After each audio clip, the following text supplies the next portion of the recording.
Birinchi menstruatsiya kelgan kundan boshlab 40-45 yoshgacha shu funksiyada ishlaydi. Nasl qoldirish uchun, demak, shunaqa funksiyada ishlaydi. Ana endi bizda buyrak usti bezi bor. Undan bitta gormon chiqadi, murskoy gormon. Ana o'sha narsa ko'proq ishlaydigan holat bo'lsa, menstrualniy siklda mana shunaqa zadержка holatlari, yuzga narsa toshishni boshlaydi, ves olishga moyillik bo'ladi. O'zi bu tug'ma bunaqa qizli chiroyli bo'lib tug'iladi. Sochli, qoshli bo'lib tug'iladi. Narsa toshadi, soch yog'lanadi, to'kiladi, ves olishga moyillik bo'ladi. Turmushga chiqsa homila bo'lishiga qiyin bo'lishi mumkin.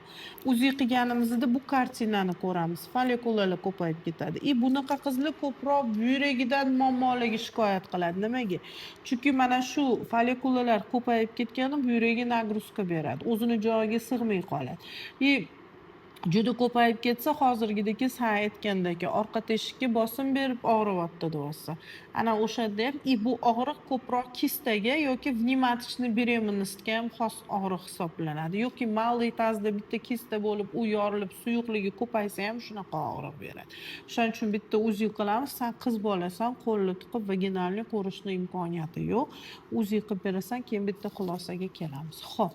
Bu kasallik emas, nasliy holat. Kimdir tuqli bo'lib tug'ildi, shuning uchun shunaqa. 5000 qadam peshkom yurasan, shirinlik, xamirlik butunlay chiqazasan ratsiondan. Yemaysan shu narsani. Xo'p, buni tasdiqlagandan keyin senda уже siklda zadержка